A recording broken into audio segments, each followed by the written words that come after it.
Good morning, everyone. Welcome to American Scousers Morning Coffee or Tea with American Scouser on a Monday morning. That's right, he's here, grumpy, because it is freaking Monday and it's kind of like nasty out there. I don't know what the hell is going on, but you just missed it as the jingle was playing. That wall was going all over the place in the background. But Mateusz is with us with the wall that the butlers just put together. What's going on? Yeah, they put in some extra work last night and finally got this up and running in the office with everything I need for my equipment, and this is where you're going to see me forever now. So good luck, Really? everyone. Yeah, I mean, I think the camera position might be a little bit different from here and there because I think this is still not where I want it to be. But we're getting there. We're getting there. Slowly but surely, yes. And now that the silent auction is over, you have a bunch of stuff to throw all over the place. Yes, the silent auction ended Saturday night. Quite the battle with the bids over there. It was only a few people, but late at the day, there were people like really going at it every time I looked over there. So, but yeah, a great end to that in terms of the funds for the 23 Foundation is concerned. So once everything is settled, then we'll basically announce everything and the totals and all that kind of stuff. But looks like we should be able to beat last year over there, which was ridiculous. I keep getting a thumping sound from there. By the way, is the butler playing the drums in the background, or maybe as you're moving, you're touching the microphone, or I don't know what. I'm But yeah, I'm so gonna everything ended well. What did you end up winning? You did end up winning a bunch of stuff. Yeah, I took home the prize of a couple of the autographed books that were up for auction. One of the books was won by my nemesis, who I will not name on here. He does not deserve to be named. No, but honestly, the gentleman who put in a lot of great bids for a lot of items, kudos to him. I think I added it up. I think it was like over $1,600 just by himself that he contributed to the silent auction. So it's pretty amazing. But I took home a couple of books, one of the 23 Foundation shirts, and then the signed Lucho kit, Nice. which for me, I don't have any memorabilia that is autographed, so that's a cool thing to have. I was really hoping for the McAllister one, but that one was just upped so much. I couldn't stomach that amount. I think it ended at like 450, something like that. So yeah, it was great stuff, and kudos to Mister He Who Shall Not Be Named. What did the McAllister one go for at the end? I actually did not look at that. I was amazed. The domestic cup double, which is the one that I would have really gone after. But I didn't want to, obviously I can see the bid, so I didn't want to do that. But it's like, that one actually for 250, which I thought was actually kind of low for that one alone. But the Oh yeah, Milner 276, yeah, the McAllister went up to 350. And the one with Divock, Milner, and Trent went for 425. that's the one. That's the one I was thinking of when I was thinking of 400. Yeah, That's crazy because I did not think. I thought when we first got the, which items we're going to be able to auction off, I was like, ah, man, the Trent name really freaking destroys that one. Otherwise, anybody else as the third would have kind of like really done well. But yeah, it went up to 425. But at the end of the day, it was all for a good cause. We had a couple of really large donations made to the GoFundMe towards the end as well, which it is still open, but it'll be closed shortly.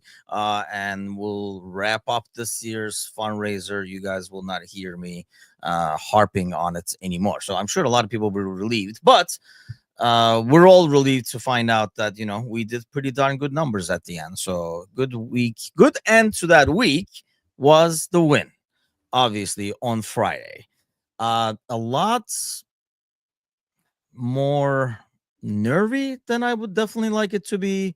A lot more nervier than I thought it was going to be, just because it was Bournemouth. But I'll be honest, I was worried at one point that this is not good because out of our first fixtures, this was one that I could have said easily $3. I mean, three points. And it did not happen at the end. It looked like I was like, oh, this is not good. This was a guaranteed 3 point with, you're going away to Newcastle, Arsenal, and stuff. What did you make of the game? Yeah, it was tough. I was at work, so I had it recorded, and I turned my phone off, or I mean, I put it on Do Not Disturb from the moment the game started all the way until I was able to watch it, which wasn't until like 7:30 p.m. So I went a pretty long time without checking my phone for anything, which was, for someone in my age that can be glued to my phone sometimes, it was a little difficult. But I Look at you trying to be young. I also realized that maybe I do look at my phone a little too often. So Wait. Here's a test. Do you have Snapchat? yes. Okay, you're young. Go ahead. Keep going. No, I think only old people have Snapchat now. I No? think that's what. Really? No, Because I don't. I thought that was you're I you're stayed out not, of it because I thought it was a young person's thing, to be honest. but you're not old. You're timeless. That's true. That's true. Thank you. Thank you. It's here. Go ahead. So I watched it later that night, and so I was. It was really difficult too because I really like being in the Discord chat during the game, kind of going back and forth, just seeing what other people are saying. And so not having any of that was a little different than the usual experience of me watching. But I obviously would have wanted it to go a lot better in the second half. And I think the problem with who we had available really limited where we could have plugged certain players. And so I don't think it was necessarily a shock to me that defensively we were pretty poor, especially after we took off both of the fullbacks, only because that's sort of what we're still expecting because we don't have the depth that we would necessarily want to have with whether it's fitness, whether it's the actual players available. So I wasn't too surprised that we sort of capitulated there because we saw moments against Crystal Palace that were really bad, and we thought, well, if there was a team that could take a better opportunity of those chances, a guy like Semenyo would take those chances, and he did. So I think in the end, we showed the championship grit that you want to show. You showed the perseverance that you want to have. I think everyone is absolutely in love with Chiesa having that moment. It's going to be could also already be one of the moments of the season, and it was just the first game, right? So yeah, I think overall this may be more of the rebuilding year that we expected last year. Because last year, while we were rebuilding under a new manager, this year we are rebuilding under a brand new 11. So I think we're going to be in for some bumpy rides for the first few weeks, maybe month, 2 months. But you can see moments that work, and I think we're just going to have to slowly get there. Yeah, I mean, a lot of things to kind of like and be impressed about, and a lot of things to be worried about. I just don't know how much of a issue this will continue being if we have Gravenberg back there with like McAllister next to him, but this does kind of like shape the midfield up a bit as well. So it's going to be interesting to see, and we'll talk about it throughout the week, I'm sure, but like what's going to happen in next weekend's game in terms of that midfield. I mean, Wirtz was not as effective as you would like him to be. I was actually watching the game with Layla and Angie, and they're both like soccer people. I mean, Layla was playing up until like a year or so ago. So they kind of like appreciate certain things, and we're like, oh, that was good. What the hell was he doing there and stuff? So that kind of fills in for my Discord where I would normally, since I can't ask Leo and Stitch, what the hell was he thinking over there? So I usually go take that to Discord, but we could just like discuss that and stuff like that. I don't know. I look at it and I know it kind of fell apart, and a lot of blame was going towards slots if this ended up being a tie. I don't have any problem with taking the players off, especially knowing that it was like a hamstring possible, like it's more of like a precaution than anything else. But I'll be honest, when I saw Endo coming in, my thing was, I'm like, oh, Sabostai must be going to right back because we have done that before. I thought it was like extremely risky to put him in that situation, knowing the pace issue and stuff.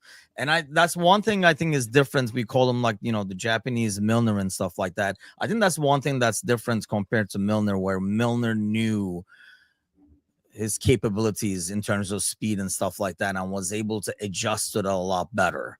Whereas I don't see that as much from Endo, but it's not fair on Endo either, because you're kind of like throwing him in a situation where, I mean, he's there to kind of like nothing to win, a lot to lose, it feels like. And you're only as quick as you are. You can't become quicker. right? I Oh, mean, you can. preach. Tell me about it. The only thing that you can do is become sharper mentally, right? With age, like we've seen guys like Thiago Silva, right, being able to understand their role and how to position themselves better as you age. But also being a center back is a lot different than being a guy on Yes. being a fullback that's going to track those wingers because Bournemouth, they're quick. They love to counter.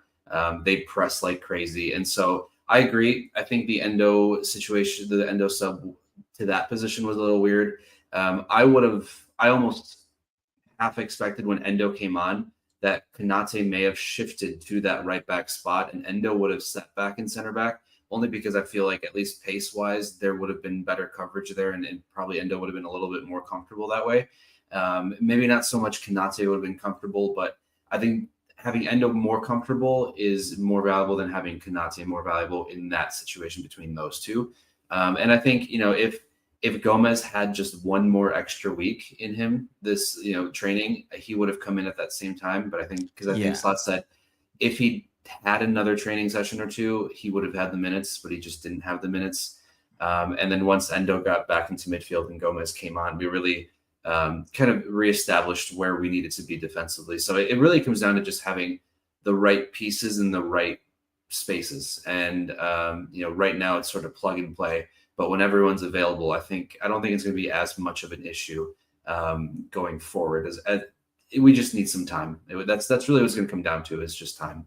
And honestly, within that, it was more of like a lack of discipline when attacking and than anything else. I mean, I know we talk a lot about defensive issues and stuff like that, but we were both in both situations caught on counter. And really, it was more our mistake in terms of just attacking uncontrollably when you're up 2-0. And then when you're up 2-1, where you would think there'd be a bit more balance, it felt like there was no checks and balances when we were attacking. And you can kind of see that in the second goal, where it was suddenly became a 5-on-2. I'm like, how is that possible? You need somebody like, whether it's Gravenberg or McAllister, somebody there to stop that counter, whether if it's a foul, take the card or whatever, but stop the ball initially. It's just like the ball was never stopped until he basically shot it in front of our box. And I don't blame the center backs. There was a lot of like center back hate going on in the chat and Discord. And I'm like, what are you supposed to do? I mean, having been a center back in that situation, the dude is coming at you. He has freaking 4 options. That's another thing. So if you go at him, a simple pass, now you're out of the equation. It's like a 4-on-1 or something like that. So I don't like really have a huge problem with the center backs kind of like tracking back, hoping. That's when you hope to God somebody's fast enough to track back. Similar thing happened in the first half when Ekitike tracked back all the way like a full sprint to get back. And that's what you hope for as a center back there. You want somebody to, like, for the love of God, come back and defend kind of a deal. But I mean, it looked like they were running in sand. And then again, it was people like, Jones and Ando and stuff with no top speed tracking back. It's the end of the game. People are tired anyway to use that. I mean, that's the thing. I know there's a lot of like worries about the back line and stuff like that, but it just felt like that wasn't the issue in the goals. At least throughout the game, you saw some stuff that you were like, ugh, that's not too good. But do you put all that on personnel, like in terms of what Kirkus is doing or what Frimpong is doing, or is it just is it the midfield that's in front of him that's kind of like? But we're only missing Gravenberg. We keep saying this, but I mean, we can't run the wheels off this guy like we did last year.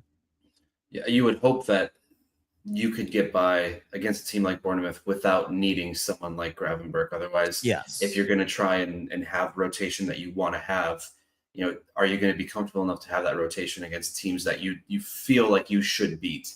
And who knows, maybe this Bournemouth side is a lot better than we think they will be because they still have a great manager. And even though they replaced most of their back line, maybe they replaced it with enough talent where it's going to be a bit more seamless of a transition for them from last year to this year, and we're maybe not giving them as much credit as we should, because going forward they still have plenty of attacking power. It's just that we were so concerned about the upheaval of their back line that we thought they wouldn't be able to gel together, and who knows, maybe they will and maybe they have. So I think it's a tough one because especially when we talk about someone like Kirkaz, I think this was a bit of an emotional game for him from a different point of view, playing against his former club.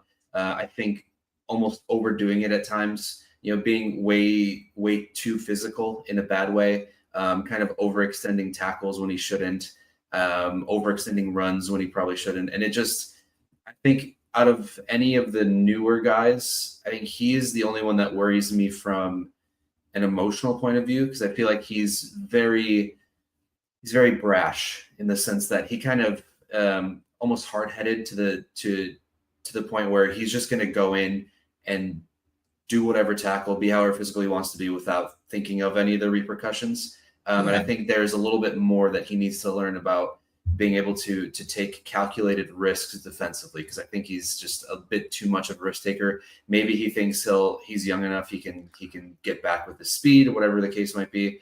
But that's the only one where I'm kind of hoping that it gets better over time, because that was the only side of it that I thought it wasn't necessarily personnel based, just actual player quality based. Yeah, that's a good point. I know, like, that reminds me, by the way, Mayo is in the house. Good morning. And yes, I forget to say it all the time, but hit the thumbs up, makes a huge difference. Bring some more bodies on here, gets them exposed to our comedy on a daily basis. And Saido's in the house.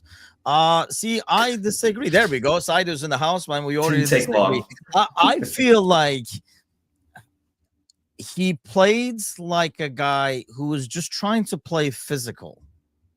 And that's not always I remember, I mean, I'm a little dude and I was told, like, yeah, you gotta be a bigger defender, you gotta play harder, you gotta play more physical. Actually, see, I wasn't told to play harder, I was told to play more physical. And sometimes when you only focus on I'm gonna be physical, you kind of forget to do other things that you were already doing that were actually good. You were just not physical enough, kind of a deal. And that's what I feel like he's doing. And then I realized I don't have to be physical. I just have to play angry. And then I got a lot better once I figured that out. Because when I'm angry, I can still play physical, but play everything else at the same time. I'm just, mad. So that's how I play, kind of a deal. So I think that's what I saw from him. Like, he went out there saying, I got to be physical with Semenyo. And there are times as a left back or a defender, you're gonna have to let him get the ball. I mean, like, okay, he got the ball on this one, and there were like a lot of late challenges, or he would like overcommit and then like leave exposed behind. But the problem I worry about is we saw the same thing in the Palace game too. I almost feel like we talked all summer, and I'm sure he heard all this, and that was one thing he was doing in Bournemouth, about like bombing down the left-hand side, going back and forth and stuff. And this was a game that he was not going to have that chance because Semenyo is there behind you. So you can't bomb. It almost felt like he's getting frustrated and he's trying to do like what he feels like he should be doing, bombing down the left-hand side. But there are games where you're going to be the one that's going to stay back. And, when you have a player like Semenyo, for example. So I thought that was the only thing. And this might be a good point. I know what you think about this, but Gakpo can't cover Kirkes defensively, unlike Diaz. I mean, that is a good point in terms of what Diaz does defensively. But I guess I would counter and say, really, Gakpo was the left wing most of the season last season. Diaz was in the middle. Yeah, I think that's a fair point, though, that from Saidu, because I do think that one of the things that we talked about when Lucho was leaving was that we were going to miss his ability to come back. And even though Gakpo was on the left wing a lot last year, I feel like we still talked about Diaz coming back more often than we talked about Gakpo coming back. True. But I think maybe some of it could be more of a tactical thing, because I know against Crystal Palace, for example, Gakpo was just in charge of covering Munoz on their right back as he was coming up and down. So it's one of those things where maybe it's more of a tactical thing where he doesn't need to come back to a certain extent. I don't know, but we definitely don't see it as much as we did with Diaz. And I think maybe if the midfield is fully fit and we have the 3 or the 4 that we want in there, maybe that changes things a little bit, because you might have someone like Gravenberch back there to be able to take care of some of that. Because I think ultimately we were just very attack-minded lineup. It was a very forward-centric lineup, and I just don't think there was enough thought of defensively overall from the guys that were in there, because everyone's just used to kind of playing more offensively from who was in there. So once all the pieces are back that I think Slot will use, I do think we're going to see a bit of a change, and we'll probably see Gravenberg do more of that cover on that left side than someone like Gakpo. Because while Gakpo is fantastic in his own right, I don't think defensively he can come back as much as Diaz did, or as much as Mane did, for example. But I don't think we'll ever see anyone come back as much as Mane did. So honestly, like, yeah, the more I think about it, Saido's onto something there. Because if you think about it, early in the season, when we were winning all our games 2-0, 1-0, and stuff like that, it was the slot special with the 2 zeros. That's when Diaz was the left wing. And in the middle was either Jota or like Nunez, but he was on the left-hand side. So I can kind of, Saido might be onto something, because when we shifted Diaz to the middle after the injury to Jota and Nunez was Nunez, that's when we started conceding more goals. I mean, towards the end of the season, this was not like a team that was shutting everybody out. I didn't pull up the stats. I actually meant to, because I was going to look at it just for like kind of like my thing, because I was like, man, like this, we're kind of conceding. We said after the club to slot thing, okay, the slot special is 2-0. I always almost thought about switching my special from 3-1 to 2-0, because I felt like, the focus was the defense. I think they'll talk a lot about it this week in terms of like attack and discipline, especially against the team like Newcastle that will have like Alanga and Gordon and stuff like that, that you gotta hold your discipline and can't let them like run at your like backs all the time. But yeah, it was kind of, I guess, no damage done at least, so you can take it as a learning experience and move on from it. A lot of good things to see throughout, especially when you look at like Ekitike. I thought he was amazing. Like not only the goal and the assist and stuff like that, but man, like, I don't want to shit on Nunez now that he's gone, but mind you, I was shitting on him when he was here too. But his interplay, like dropping back and like passing and stuff like that, is 10 times better than anything we've had in a long time. He reads space very well. He very much reminds me of like a Fernando Torres type, where he loves to play with the ball at his feet, but then is able to find pockets with his runs that make sense. He's not sort of just running to run, but he's running inside areas, inside pockets that have the ability to then go from that space to another. And I mean, all it took was, I think, 3 moments, right? One was his goal. The second was his assist to Gakpo. And the third was that little heel click flip to Veers. I think those 3 moments alone, it just, you see shades of Bobby. You see shades of Torres. And I think the nice thing is, having a player who could potentially mold all that together and be the striker for this club that we've needed for a while. He's very exciting, and I really hope. I don't want to, Nunez scored on his debut as well, but I think there was. It's just different when you see Ekitike mentally, like you said, his interplay, picking up those spaces. It just feels different, and I'm excited to see what comes of it, because I think, when everyone's finally gelling together, that front four of Virts to Gakpo to Ekitike to Salah, I mean, there is just a lot of intelligent play there. It's not just brute force. It's, these guys are very smart, and they will pick up what they need to pick up and give what they need to give to find the right moments for each other. And I think that's what's going to be the most exciting. Yeah, I think that was the biggest thing. That's a great point in terms of like he finds areas, like he identifies, like the first goal, he suddenly finds that pocket and asks for the ball, like he's suddenly wide open over there because of the shift, and he's in the build-up order, like dropping back and stuff like that. And in the second goal, again, he finds that area in the box that's empty, makes the run there. And I really like how he puts the ball in front of Gakpo, where he can just take it and go. It's not like it's a very easy ball to, it looks like a simple pass. He's just rolling it there, right? But a lot of players would like overplay that, or play more to Gakpo, or play it harder, or whatever the case might be. And I was like, man, this guy is something. He's making things happen. But even he mentioned after the game in the post match that, yeah, like he started cramping up 60 minutes in. So he's not ready to put in more minutes. I think a lot of, we saw it in the Palace game as well. I think Bickler was the one mentioning it on Discord that the moment he came off the pitch, things started to fall apart because I think we didn't have somebody to make those runs. We didn't have somebody to kind of like drop back and like do the interplay. Yeah, I mean, have been extremely impressed with how he's playing. So I think this is a good point, and I do agree to Tony. I mean, I think that's why it was in a way good. If you can win games that you're hopefully learning lessons in, that's the ideal scenario. You don't want to learn a lesson losing points and stuff like that. But and yes, he has like a very, I think he knows he doesn't look like a kid who's going to get overexcited anyway. So he just like, still learning kind of a deal, but definitely extremely like impressive to just like kind of like watch him do his thing. Couple of things I wanted to get your point on.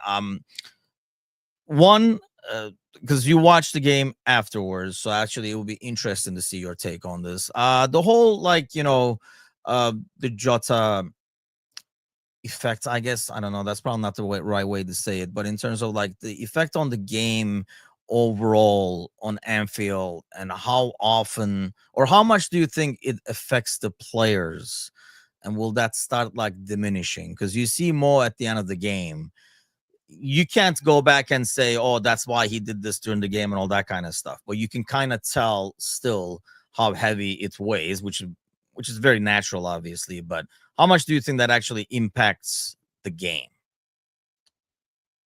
The actual impact in the game, not too much. Maybe aside from, and I don't know if this is just more of a cynical sense from my end, and not in a negative cynical. I know cynical has a very negative connotation. I don't mean it this way, but I almost feel like the players want to honor him so much, or they want to give a moment so much. Like, for example, Mo, he probably wanted to score so badly so that he could do a celebration in memory of Diogo, right? So I think in some ways that could have been harmful in the way of overdoing it, because you're trying so hard for that moment that you're not just playing within yourself, within the match, within what's going on, but you're playing for a different reason. And I don't think that's necessarily a bad thing, because emotionally you want to do that, but it's not necessarily the best thing either, because then you could be harming the rest of the team and what you're trying to do. So while I think there wasn't as much of an impact throughout the game, I do think little moments like that, like maybe taking on a shot where you typically wouldn't take on a shot, or take on a pass where you wouldn't take on a pass, kind of thing, where you're maybe thinking of a different moment for that reason. But I think because it's been, wow, it's been 6 weeks already. Like it's flown by, and we've had a lot of games, and we've had a lot of tributes. I don't think that within the game anymore it's as much, but it, as you said, seeing Mo at the end of the game, it's still probably weighing very heavy on at least a few players. Not so much the ones who have come in this year because they didn't have that connection with him, but especially for a guy like Mo, seeing that it was hurtful. It hurt. Yeah, I mean, Tony says Salah at the end had me in tears. Yeah, I mean, that was rough. That was tough to watch. I think it's tougher to watch because we know Mo, right? And he's so like serious, and I mean, he's not a guy that you expect to be like that. I mean, I don't even know who you would expect to be like that. But if I saw Mac over there, I don't know, he seems like a more of like an emotional dude. I don't know why, but I mean, like we know Mo, and we know how kind of like cocky and very like Stoic. disciplined. Yes. I mean, so that's why I think it almost impacts you more when you see Mo in that situation. I know, yeah, that was definitely tough to watch. And I don't know, actually, like that's a question to probably ask Bickler. I know he's mentioned losing teammates in the past. I don't know that was like while they were still playing or anything like that. Because what I was thinking is like over time, right? Time heals all wounds and all that crap, right? But there are still within that, there are certain things that takes you instantly back to square one. Like, you had loss in your life. You always talk about it like dads and stuff like that. There are certain things that, in a split second can take you back to the day off or the day after, like, in terms of like grief level. I just don't know if that translates anything on the pitch to these guys. And when, I didn't notice that he had tears in his eyes, but they were saying like he was all like teary eyed when he was saying it. But, you know, Slot to tell the team that when it was 2-2, normally he will look at the bench to put Jota in. And like this is still in these guys' minds, and I think it's going to be there for a while. I would think, like Mitsush, there would be like a lot of moments like that that would like trigger that stuff, even if it's on the pitch and you have full focus or whatever the case might be. Yeah, like you said, it takes one little reminder to bring you back to that moment. And for someone like me, for someone else, I moving away into a new house and not having the same memories, it's a lot easier to not be reminded of that thing. But when you are playing at Anfield and you hear that song over and over and over, it's hard not to sometimes put yourself back in that. The moment you start hearing that song, you're going to think back to that situation. You're going to think back to that moment. And so for these players, especially, I mean, you could go 15, 16, 18 minutes, whatever, not hearing it. And then you hear it again. And then all of a sudden it just kind of goes in the back of your head again that, it's a tough thing to go through.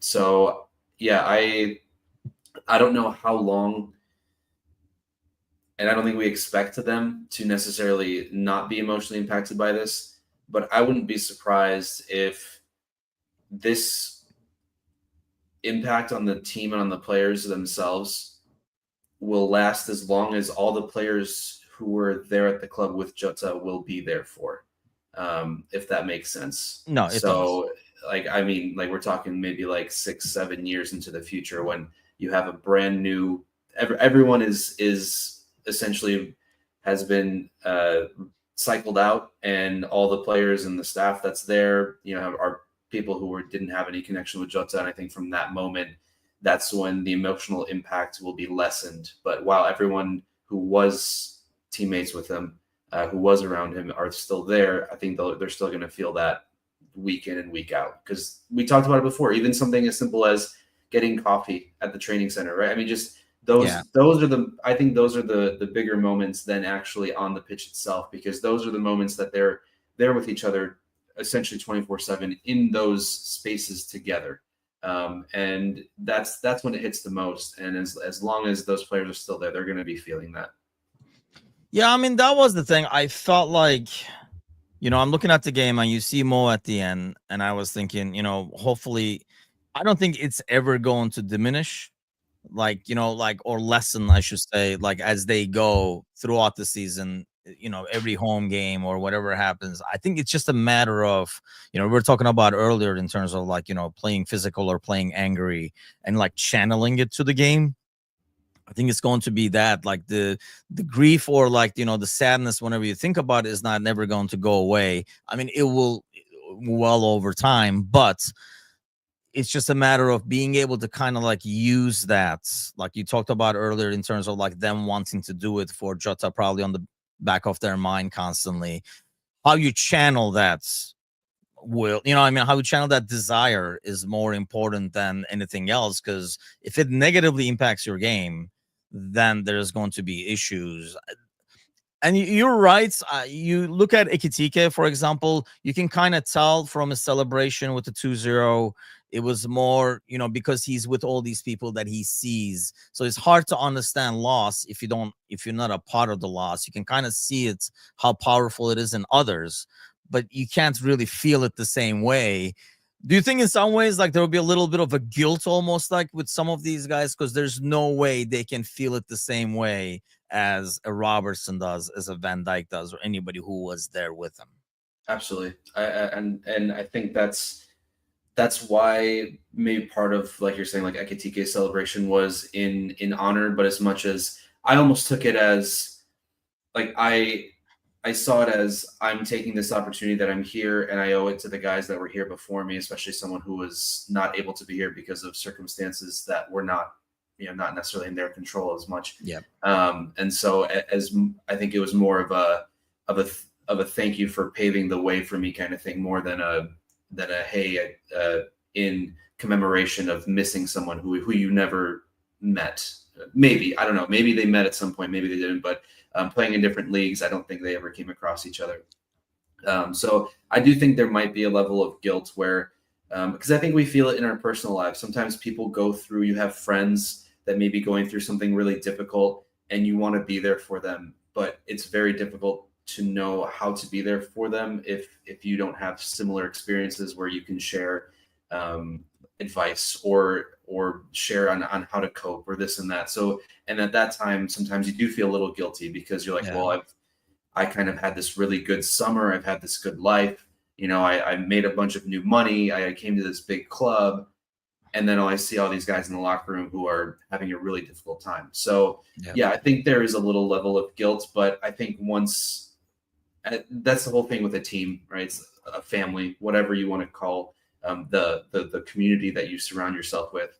That's what they're there for at the end of the day, is to kind of build you back up, which is partly why this community has been so great too. Yeah, exactly. Yeah, that's a good point, actually. Players need to start doing it for themselves now, need to get back into being the machine we were last season, like the season after Hillsborough, which I do agree, and that's I think the hope. But it's kind of like I'm like same with Tony on this one, where it will be what it will be. I don't think there's any way to con. That's why we can hope that it will be, but you can't blame it on the players if it is not. I think that's basically what it boils down to for me. Like that's what we're hoping it's gonna be, right? They're gonna do it for Jota, or they're gonna use that and channel that energy. But if they can't, and something happens throughout the season, and we just don't see the same level of focus, whatever it might be, I'm sure we'll talk about it then. But at the same time, I just would be extremely find it hard to put blame and be like shake it off or anything like that. It's just being human, and I can't imagine for these guys. Not only was somebody like they play with for quite some time, as I watch all these like tribute videos. I mean, that's a long time to spend with somebody, especially when these guys spend so much time with each other on a regular basis over here, like throughout the year too. I mean, they don't see each other. Probably they see each other more than they see their family at times with the practice, traveling, and all that kind of stuff. But the second thing I want to ask you is obviously what everybody took out of every non-Liverpool fan took out of the events, I guess, was like the racist jackass on the sideline over there. What do you make of that? I mean, it was disappointing to see. Not, I mean, some people are like in complete shock, which I was like, just go on the internet and you can rest your case right there. But then again, I was kind of happy to see what the reaction was, and that's what I expected in terms of what the reaction on what they did. Yeah, I think when that sort of thing happens, you want to see fans that are around that moment do what's right and stand up for that, stand up for what's right there. And it was really disappointing. It was really disheartening to see. I think we like to romanticize our supporters a lot. We want to be known as the best supporters in the world. That we're always on the right side of this and that, but out of 40, 50, 60, 70,000 people, and then you extend that to the millions across the world, there are going to be people who have feelings and opinions of others negatively the way that this fan did. You can't expect that every person that grew up being a Liverpool supporter also has the same sort of morals when it comes to just human rights in general. So unfortunately, it was a disappointing event, and I think the fans around it took care of it in the way that you would want them to, by pointing out the individual. And then you had, I think, the big thing is going to be from the club to see what their response is going to be as well going forward. I think it is something that they need to make a statement on, and something that they need to take seriously, which I don't think they won't, but a public statement is going to be Yeah. more impactful than not saying anything at all. And all around, I think I really appreciate the way that our team responded to that, the way Slot responded to that. I think after the game too, going up to Semenyo and talking to him as well. And just from a footballing level, just seeing Semenyo score 2 after that, I think was the justice that any fan was okay with. You know, even as a Liverpool fan, you thought, Yeah. all right, if this is the guy, okay, fine. You know, like it's Yeah. okay. And So it's odd because something similar happened earlier on the left-hand side where it was taking the throw in. But it was something said like, you know, the fan laughed, Semenyo laughed, whatever it was. It was kind of like a banter that even made Semenyo laugh, and then they took it. So when it happened on the right-hand side, I didn't think anything of it until they stopped the game, and I was like, what is happening over here? I'm taking a water break. What are we doing over here? Kind of a deal. And then when you find out, yeah, I mean, like I say, I am shocked at the level of shock in some ways, but I think what it comes down to, and you know, we have a bunch of guys listening from the other side of the pond. I mean, they can probably relate to this a bit more. You know, you don't expect somebody in there who is not clearly a tourist or something like that, right? I mean, you know, like they're in a it's wheelchair or always stuff a like that. So tourist, I though. mean, yeah, exactly. So that's, you know, like one of us who believes in this team and everything it stands for, saying something like that or doing something like that. And honestly, I feel like, and you know this, I mean, we're kind of on the same political spectrum of things, which aligns with Liverpool. But you know, there are a lot of people, for example, in the US that are the complete opposite side of the political spectrum of what the club stands for. And, you know, like, so it's kind of like a confusion thing where I feel like, you know, some local fans might not like hearing that, knowing that's what they're against foreign fans for at times. They just don't get the club kind of thing. And I think that's why it was like more painful, because this was clearly a local and, you know, doing something that's like totally against what the club represents. I mean, overall, I mean, no club goes out there and says, you know, yes to racism. Well, there's a couple of them out there, I guess. But like, you know, yes to racism or anything. But in terms of like being really, really behind it, whether it's like, you know, rainbow laces or whatever it might be. I mean, that's just how the city is. That's how the people are. That was probably like the most disappointing thing to people who are local. But at the same time, I think it goes back to what you're saying, man. When you have so many people over there, I guess the more shocking thing is not that he thinks that, but knowing where he's at and who he's surrounded by, that he has the guts to do something like that and say that. That, if anything is shocking to me, that was the shocking part. While wearing a shirt that says no room for racism, right? I mean, I think that was on his shirt, from the picture that we saw, or that went around about who it was. So yeah, it's more than disappointing. It's really frustrating that we have to sit here and talk about this, and you know, in this day and age. But we have to. We're going Yeah. to, and we have to keep talking about it until it's something that genuinely goes away. Unfortunately, it will never go away because there's always going to be some Yeah. sort of internal superiority complex that a lot of these people face, and not face that they believe in. And as much as we'd love to live in a world where it doesn't exist, it's always going to exist. There's just too many people with different beliefs that will not allow that to happen. But what's important is that we make sure that we do talk about it when it does happen, because if you don't and you sort of just brush it aside, that's when it just gets worse and worse, and it builds and builds. So yeah, disappointing, incredibly frustrating. Not what the club stands for, and I hope that that's the last time we have to hear about something like that at Anfield, because we talk about other fans, away fans, about tragedy chants and kind Yep. of sickening things that they're, and then to see one of our own do it, it's just so deflating, right? Because again, we want to romanticize ourselves, we want to romanticize our supporters, we want to be the morally righteous ones, and to have something like that happen, it's sort of a punch to the stomach and a reminder Yeah. that some of these fans are still just stupid human beings at the end of the day. Pretty much. I mean, that's the problem, I think. And, you know, like Tony says, we do have the best reputation. So it was very disappointing and shocking. I mean, that's the thing. When you're known for it and one of your own does something like that, yes. And yes, a couple on podcasts is that on. I mean, that's the problem over time.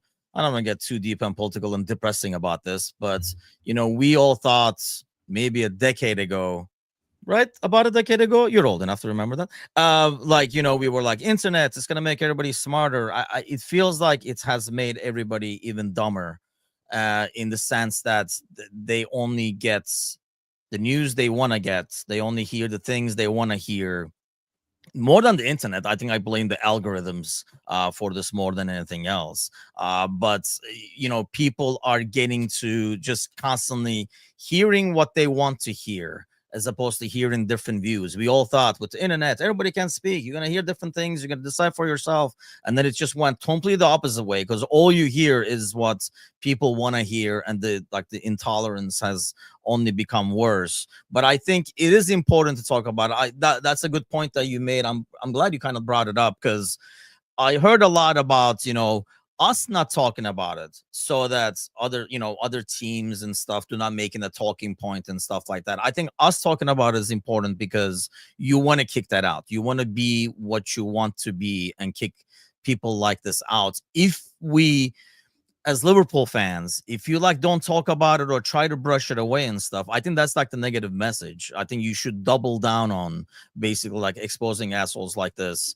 so that they are eliminated, and then you show that there is no tolerance for it, as opposed to kind of oh, when it's us, we don't give it that much importance kind of thing. Because I think that's the more negative message. I know why people are saying, oh, don't bring it up and don't have it overshadow, the memorial they did for Jota or the game and stuff like that. But it's the complete opposite. You gotta freaking talk about it. You gotta show that this is important to you, and you are pissed off that one of your own did it, because otherwise it becomes very hypocritical. And I just don't agree with that viewpoint of oh, we should not talk about it as much. We're only feeding to the. I think the more you talk about it, the more you expose it. Like you said, it's probably never gonna go away, because it goes back to what Kapan podcast is saying, because of what other people say and do constantly. You're not, but you can only kind of fight it and not give into it when these people are constantly brainwashing hate. You gotta kind of you gotta have the balance of other people kind of showing the right way. But I mean, yeah, I don't know, to me at least it didn't. I don't know, Tony, I mean, I don't know if Kapan podcast is on the other side of the pond as well, but I would think for a local it would have kind of probably put, I don't know, maybe I'm just old and cynical, but to me, I was like, yes, unfortunately, there are assholes everywhere. But I would think somebody local would probably take it a bit more to the heart and a bit more hurt by it. Or maybe because we're on this side of the pond over here, Matush, that we see so much worse that we were I don't know, it didn't taint it for me, I think, as much as it did for some fans, as it should. I'm not saying anything wrong with that. I would think it would hurt a lot more seeing a local do something like that. Maybe we're just sadly exposed to more, even worse over here. I mean, especially when going back to what Tony said, going back to what you said, going back to what I said, is just that this club has such a history with being supporter, with our supporters being so tolerant, right? That it is a bigger punch to the gut, because it is coming from someone that you thought would never say that kind of thing, because we always speak out about that kind of thing. We're always trying to be I mean, I don't want to say on a high horse morally, but to an extent, we want to be on the right side of things. We want to speak out against the negative, against the wrong, against the hate. So yeah, I think as a local, it should hurt, and especially when comments are made about tourists ruining the atmosphere at some of these stadiums. I think it's more so a projection than anything, and this sort of thing should wake some people up to see that a human being is a human being, and it's not one side of the pond or not that's ruining things for others. It's a collective thing, and we need to do better all around. Yeah, and like I say, I'm away. There's guys who live there, so I'm away from the scene. I know Sir Z has talked a lot about in the Discord channel in terms of the challenges he's faced and stuff like that. We kind of know. I mean, I was only there for 2 years, the first 2 years of college and stuff like that, and I didn't get anything, but I look like I could be from freaking anywhere. So especially over here, everybody thinks I could be Polish, Romanian, Mexican, you name it. They just know I'm a foreigner. I think that's what it boils down to. They're like, you're not from around here, are you? But Yeah, I think, like I didn't, but I know there's a lot of that all over the world. And the best thing you can do, the only thing you can do is whenever you see it, you kind of like smash it on the head. And yes, every village has its idiots. It's just important to, yeah, I mean, I think the only way to eradicate it, or at least lessen it, I don't think you will eradicate it like, Kawan Podcast said, but to lessen it, or at least to be like the counter to the Fox News and the Daily Mails of this world, is to actually talk about it and go from there. But I'm sure we'll talk a little bit about that tonight as well. But I guess after all this, what is your biggest takeaway from Friday? I was going to say the weekend, but the game was on Friday. Maybe not biggest takeaway, but a reminder that this is when I'm the happiest, is when football's back. Oh, okay. I was like, when I'm in front of my brick wall, like. No, I just miss this, man. I miss the sport. I miss the league, and I'm just glad it's back, and it's gonna consume my life again. Michelle's not so happy about it, but I was about to ask, does Michelle share your feelings about the season? You know what it does? It brings structure back to my weekends, whereas it was like a free roam, out of the pocket scrambling all weekends. Like, can get a lot done, but because you're kind of like out of the pocket scrambling, you don't get anything done. Now I'm like, hey, this game is at this time, this game is at that time, which means I had to do this before. It kind of like brings structure back to life, stuff to schedule around, if you will. It is a challenge for the ladies of the house.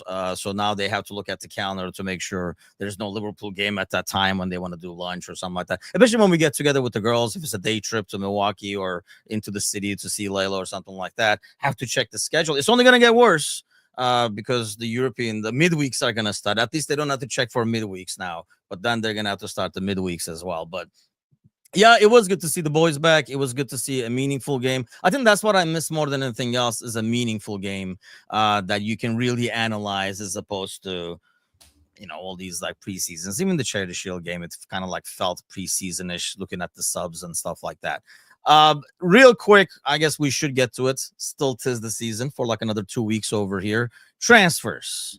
I was just going back and forth with like a Newcastle guy just to piss him off in the comments of one of our posts over there. But what do you see happening? I mean, the young kid is in, within this chaos, he's snuck in the back door, as big as he is. Yeah, but he looks like he should be in high school. So he comes in. At least we have some center back depth. I don't know how much trust there would be to him. He's coming from Serie A and stuff, but hearing even Ekitika talk about the pace of the league and the physicality of the league and stuff like that, I don't know if you can throw the young kid out there. Probably not, until I'm almost thinking like there's like a League Cup game or something like that. Especially now that you see Gomez coming in, playing and stuff, you have some sort of a depth. What do you expect to see? Because if this shit is going to happen, it has to happen now. Maybe not Isak, not until we play Newcastle. But if Gahey is going to happen or another attacker is going to happen, it has to be now, right? Yeah, technically it has to be. I mean, technically, I guess it doesn't have to be until, for another 2 weeks. I saw, I don't know if you saw a clip yesterday after the Palace Chelsea game. Oliver Glasner went across the field to go talk to Gahey, and Gahey just brushed him off and didn't even come near him to talk to him. He just left the field. So that was a really weird thing. And then Glasner, Glasner turned to Mateta and was like, "What's going on over there?" And Glasner was like, "I don't know." So that's a weird thing to see between those two, especially when it's your club captain and it's your manager. You would think that there is some sort of level of respect between each other to at least give each other a moment on the field after the game. I don't know what's going on there. Maybe Gahey really wants out and he's just done. I don't know. So the tough thing is, how much do you value a year of Gahey versus getting him on a free transfer? If he is committed to this club to come here, what is the value you put on that versus what is the value you put on not paying for him and just having him come over next summer? That's the question that FSG can only answer. Is 30 to 35 million worth a year for this year specifically? And I don't know the answer to that. I think Well, he kind of gave the answer to that. I can't remember the dude's name. Basically, their sporting director. God, getting old sucks. But he did say, I think it was after the Charity Shield game, that Crystal Palace is not a club that can afford to let assets walk free. Because it's not like Liverpool where you can, Emre Can or Wijnaldum or somebody, you can be like, that's fine. Like it's the cost is 20, 25 million to us anyway, kind of a deal. Because if it lets you get in the Champions League or advance in the Champions League, where kind of like pays for itself. Whereas really, Crystal Palace really does not have that as much. So he did Steve Parrish, thank you. Is the one who said after the game, like, they can't afford to do that. But at the same time, I'm sure they want to get value, because I'm sure Liverpool hears that and says, excellent, we'll give you 30, whereas they probably want 40 or more. I guess let me ask you this. If it doesn't happen, would you be worried? Now, Gomez is back for now, and then you have the young kid as your fourth choice. I guess it really depends on what Leone is like and how much Slot really wants to use him this early. I think the fee that they paid for Leone is serious enough where I do believe he's going to play a part this year. That's the only thing that I think lessens my worry, is that we wouldn't have paid that much for a kid that young if we didn't see him as an option right from the get-go. And I'm not talking displacing Konate or anything like that, but actually being able to maybe see his first 15 minutes be, in 2 weeks from now in the Premier League, as opposed to waiting for a League Cup game. So I think that's the only thing that lessens that worry. Gomez being healthy lessens the worry as well. Bradley coming back will lessen the worry as well. We have this conversation every year. When everyone is fit, there's not too much worry, but that's never the case. Someone is always going to be unhealthy. And so I think if we're as serious about Leone as I think we are, it does lessen my worry if Gahey doesn't come through, because I think there is a little bit more depth there that we will use. But it's never a bad idea to have additional depth, especially at the level of Gahey's. Yeah, I mean, that's like a long-term solution as well. I mean, 2 years down the road, I mean, Van Dijk is not Mr. Benjamin Button over here. So in a couple of years, I think that's a great name to kind of like replace that leadership-wise and position-wise and experience-wise and stuff like that. Vito says, and better than being called Yim, I'm called worse. What percentage chance we get Isak and Gahey? Tony is answering on my behalf, 100. I would not go hundreds. I am going 80 with Gahey, 70 with Isak. Because I can see an Isak scenario where I know he's like, oh, he's not going to play and stuff like that. But I think Newcastle is counting on the fact that it's a World Cup season. So he will want to play. He will have to play. And let's face it, people were like, somebody was saying, was it Galley or somebody? I can't remember who it was, but arguing like, the rest of the team and stuff like that. They would welcome him back with open arms to get him in the middle, because they know if Isak was playing this weekend, they would have probably beat Villa. And they didn't, because they are missing him. They will really miss him. I mean, this is like, he might not be the best player on their team, but definitely one of the most valuable players on their team. So I think they would take him with open arms if he kind of like still says, and Newcastle plays hardball. I can see Newcastle playing hardball. Their owners go around with chainsaws, so you never know what they would pull just for spite. So I can see them doing that. And the Gahey thing is more like really on Palace. And honestly, I do have a fear that somebody comes in the last minute and says, that's fine, we'll give you the 45, and takes him. But that would go back to Gahey. Like, I know United comes in and says 40, yeah, we'll give 40 or something like that. That's kind of like my fear, but I go back to Gahey saying, yeah, thanks, but I'd rather go to Liverpool, kind of a thing. What are you giving percentages? That's what I think would happen too, especially given given the situation at the club and his possibility for a lot more success here than elsewhere. I think percentage-wise, the thing with Isak and it being a World Cup year, I think if he was, Spanish or Italian or Brazilian, I think it would matter a lot more.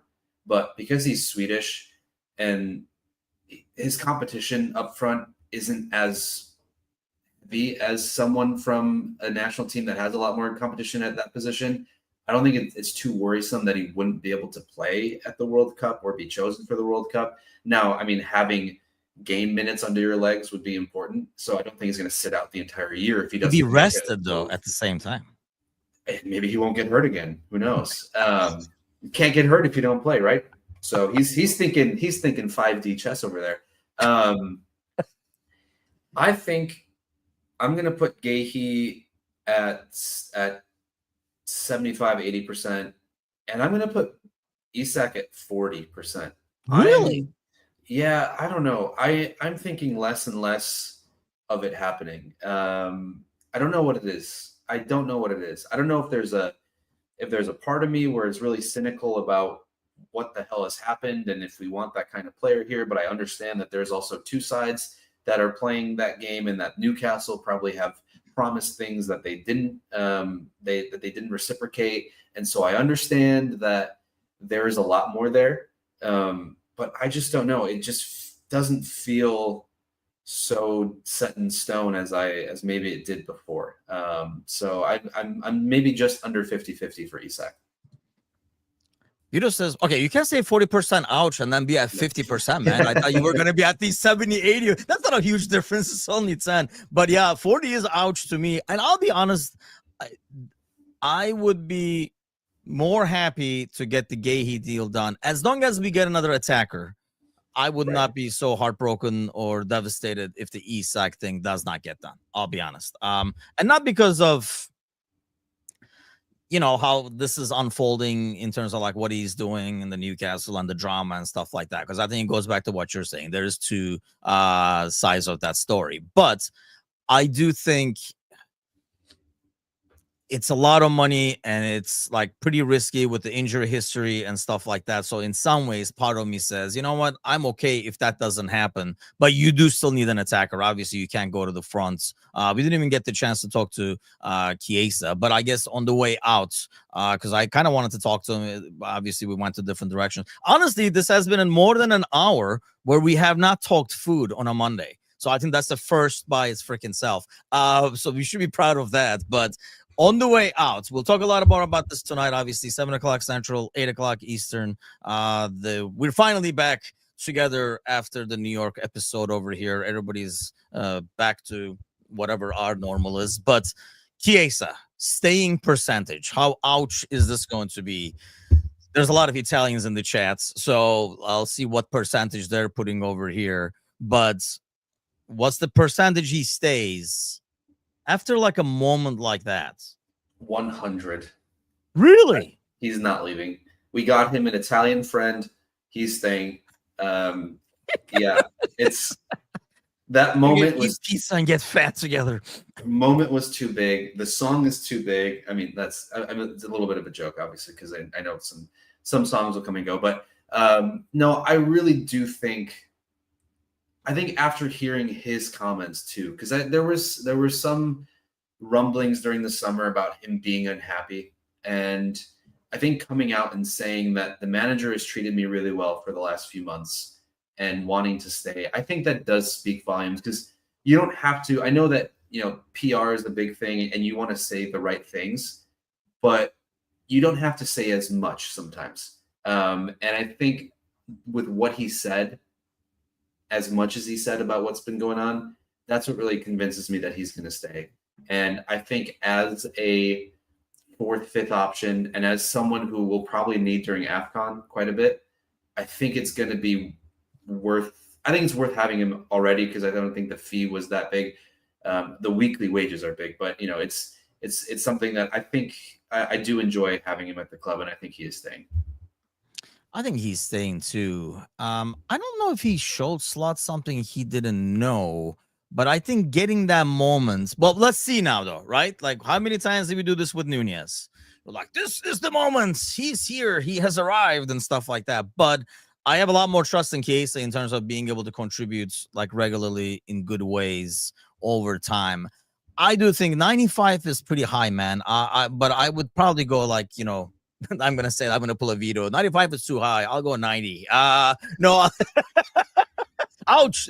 No, I'll go 80. Because really a lot of this, I know Slot's saying he's saying and stuff like that, but it's hard to believe anything being said right now over the next 2 weeks because you don't know how much of it is posturing to increase price and all that kind of stuff. So, and I go back to like end of last season. It's still a mystery to me why he didn't get more minutes. So we'll see what happens. But it was definitely great to have. Yes, I mean this is what we're definitely agreeing on over there. The fundamentals in terms of knowing the game of football overall, not just being like a physical talent and stuff. But that's it for us this morning. Thanks to all those joining us. If you haven't subscribed, please do. If you haven't liked the stream, please do that as well. And more importantly, if you haven't done so, go grab a friend by the ear and drag their butt over here to give us a follow as well. I'll be back tonight. Any plans for the Prince today? Gonna paint that wall behind you so we're matching over here? What's going on? No, I've got to get some wisdom teeth extracted today, 2 of them. And then next Monday, I have to get one on the other side extracted. So it is going to be a fantastic couple of Mondays for me. Yeah, you have fun with all that. I'll get to work, but I'll be back tonight at 7 o'clock Central, 8 o'clock Eastern. Do tune in then. Have a great week, everybody. And we'll see you guys soon. Take care.